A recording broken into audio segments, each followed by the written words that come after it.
আজকাল দেখি তোমার সাহস অনেক বাইরে গেছে, আমাকে না বলে একা একা কোথায় রওনা দিছো? ছোট ছোট কাজ করতে যাব, তাও তোমার পারমিশন লাগবে? কাপড় আনতে যাচ্ছি। অবশ্যই লাগবে, আমিও যাব তোমার সাথে। তা কোন মার্কেটে যাচ্ছো? ছাদ মার্কেটে যাচ্ছি। ছাদ মার্কেট নতুন হয়েছে নাকি? কোথায় এই মার্কেট? ছাদে কাপড় শুকো দেয়া আছে, সেই কাপড় আনতে যাচ্ছি। হ্যাঁ, ঈদ মোবারক। ঈদ সালামি দাও তাড়াতাড়ি, 2000 টাকা। ঈদ সালামি 2000 টাকা? আচ্ছা, আমি তোমার একটা থাপ্পড় মারবো, তুমি যদি আওয়াজ করো তাহলে টাকা পাবা না। আর তুমি আমার একটা থাপ্পড় মারবা, আমি যদি আওয়াজ করি তাহলে তুমি টাকা পাবা। আগে তুমি মারবা, পরে আমি মারবো। তাইলে রেডি? আচ্ছা ঠিক আছে, রেডি। এবার আমার পালা, তুমি রেডি? দেখো, ঈদের দিন থাপ্পড় খাওয়ার কোনো ইচ্ছা নেই, এই নাও 2000 টাকা। মেয়ে হয়ে জন্ম তো নেই নাই, মনে হচ্ছে যেন জাহান্নামে আসছি। মানলাম, দুনিয়ার সব নির্যাতন তোমরাই সহ্য করো, তোমরাই মহান। তোমার মতো সবাই যদি বুঝতো তাহলে দুনিয়াটা জান্নাত হয়ে যেত। একবার চিন্তা করে দেখো, সেই তোমাদেরকে আমরা সহ্য করি, তাহলে কে মহান? এই কি বললা তুমি? এই কই, তুমি আজকে ইফতারিতে বিরিয়ানি খাবা? বিরিয়ানির ব্যবস্থা করব। বলো কি, ইফতারিতে বিরিয়ানি খাওয়াবা? শুনে মনটা ভরে গেল, বানাও। তাইলে তুমি এক কাজ করো, একটা দই আর একটা কোল্ড ড্রিঙ্কস নিয়ে আইসো। শুধু এইটুকি? 1 মিনিট দাঁড়াও, আমি এক্ষুনি নিয়ে আসতেছি। আচ্ছা শুনো, দই আর কোল্ড ড্রিঙ্কস এর সাথে 2 প্যাকেট বিরিয়ানি নিয়ে আইসো। কি রে, কি হয়েছে তোর? শরীর খারাপ? আর বলিস না, মাথার থেকে পাও পর্যন্ত সব জায়গা ফুলে ফুলে উঠছে। ডাক্তার দেখাইয়া টেস্ট কর। সব ধরনের টেস্ট করছি, কোনো টেস্টে কিছু ধরা পড়ে নাই। তাইলে তুই এক কাজ কর, পোস্টমর্টম করে দেখ। এই তোমার সাথে মেয়েদের চুল আসলো কি করে? এটা তো আমার মাথার চুল না। এইসব কি বলো তুমি? সারাদিনে আমি বাইরে গেছি, আমার সাথে মেয়েদের চুল আসবে কি করে? তাইলে কি আমি মিথ্যা কথা বলছি? সত্য করে বলো, এই সাথে চুল আসলো কেমনে? 1 মিনিট, এই শার্ট তো আমার না, এই শার্ট তুমি পেলে কই? আচ্ছা শুনো, 1 থেকে 30 এর মধ্যে একটা নাম্বার চয়েস করো তো। 1 থেকে 30, 1 থেকে 30, 10 নাম্বার। আচ্ছা ঠিক আছে, এইবার ঈদে 10 দিনের জন্য আমি বাপের বাড়ি যাব। আচ্ছা শোনো, আমি রেডি ছিলাম না, তুমি আরেকবার ধরো প্লিজ প্লিজ। আচ্ছা ঠিক আছে, 1 থেকে 30 এর মধ্যে আবার সংখ্যা ধরো। 30 নাম্বার। 30 রোজা পর্যন্ত ঘরের সব থাল বাসন তুমি ধুবা। ভাইজান, আপনারা সবাই দেখলেই বলে খিদে সহ্য করতে পারি না, তাই রোজা থাকি না। কাহিনী কি? আর ভাবি বললেন না, আমাদের মসজিদের মুয়াজ্জিম আছে না আবুল, ওই আমার সর্বনাশটা করছে। কি বলেন ভাইজান? আবুল মুয়াজ্জেম তো আপনার ভালো বন্ধু, সে আপনার সর্বনাশ করলো কি করে? একদিন সেহরির সময় ফোন দিয়ে জিজ্ঞেস করে, দোস্ত তুই তো সেহরি করো, রোজা থাকোস না কেন? ঠিকই তো বলছে, এখানে সর্বনাশ করলো কি করে? আমি বললাম, দোস্ত খিদে একদম সহ্য করতে পারি না, তাই রোজা থাকি না। আর আমি সেটা রেকর্ড করে মসজিদের মাইকে সবাই শুনাই দিতেছে।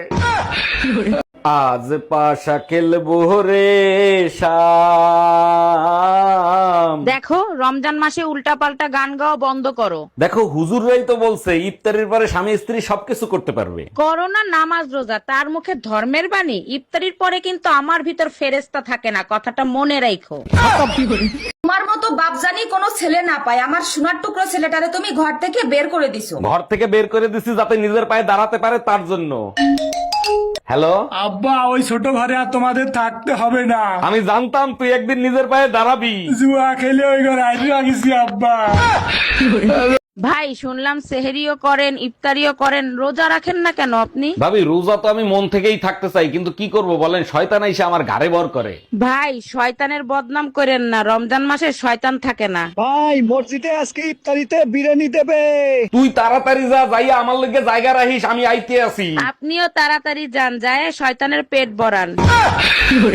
হ্যালো দুলা ভাই, কেমন আছেন? বিয়ের আগে যেরকম ভালো ছিলাম সেই রকম ভালো আছি। সেটা তো আপনার কথা শুনেই বোঝা যাচ্ছে। তোমার বোন রাগ করে 7-8 দিন কথা বলে না, বাপের বাড়ি গেছে, মনে করতেছে সে আমারে সাজা দিচ্ছে। দুলা ভাই, ফোন লাউড স্পিকারে, আপা সব শুনতেছে। তাই তোমার ফোনে টুম্পা ভাবি ফোন দিছে। আমি কাজ করতেছি, লাউড স্পিকারে দাও। ভাবি, আমার বেডরুমের লাইটটা কেটে গেছে, আমি তো অন্ধকার ভয় পাই, ভাইরে যদি একটু পাঠায় দিতেন। অবশ্যই পাঠাই দিতাম, ও তো বাজারে গেছে ভাবি। এই গরমে বাজার করা যায়, তাই তাড়াতাড়ি চলে আসলাম। হ্যালো। আচ্ছা, আপনি কি বিবাহিত? জি, আমি বিবাহিত। আপনি কে? আমি তোর গার্লফ্রেন্ড, শালা দোকাবাজ। সরি বেবি, আমি ভাবছিলাম আমার বউ। আমি তোর বউই কইতে আছি, আজকে তুই শুধু বাসায় আয়। কি ব্যাপার ভাবি, আপনার ঈদের মার্কেট তো শেষ, এখন আবার কি নিয়ে টেনশন করতেছেন? অরুণ ভাই, ঈদে তো 4-5টা শাড়ি কিনছি, ঈদের দিন কোনটা পরবো সেটা নিয়েই টেনশনে আছি। এতে টেনশন নেওয়ার কি আছে? ওর ভিতর যেটা ভালো লাগে সেটা পরবেন। সেটাই তো টেনশন, কোনটা পরলে এলাকার সব আমার পিছে থাকবে, আমি সবার আগে থাকবো। তাইলে ভাবি আপনি এক কাজ করেন, আবার মার্কেটে যান, মার্কেটে গিয়ে কাফনের কাপড় কিনে নিয়ে আসেন। এই, আমার শরীরটা অনেক দুর্বল লাগতেছে, আমার এক গ্লাস দুধ খাওয়াবা? এই, তুমি পাশের বাড়ির টুম্পা ভাবিরে রক্ত দিছো, তুমি আমার কাছে শুনছো? ভাবির ইমার্জেন্সি সিজারে ডেলিভারি হয়েছে, তাই রক্ত দিছি, তাতে কি হয়েছে? এখন তো ঝগড়া লাগলেই বলবে, সাবধানে কথা বলিস, তোর স্বামীর রক্ত আমার শরীরে বইতে আছে।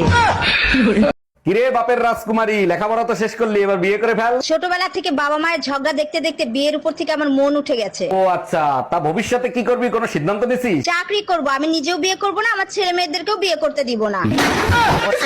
হ্যালো, এই কোথায় তুমি? তুমি যেখানেই থাকো এই মুহূর্তে বাসায় চলে আসো। কেন, কি হয়েছে? কেউ মারা গেছে নাকি? আরে কেউ মরে নাই, পাশের বাসার ভাবির ছেলে হইছে। পাশের বাড়ির ভাবির ছেলে হয়েছে, তা আমি কি করবো, এসে নাচবো? ছেলের চেহারার সাথে ভাইয়ের চেহারার কোনো মিল নাই, তাই তোমাকে ডাকতিছে।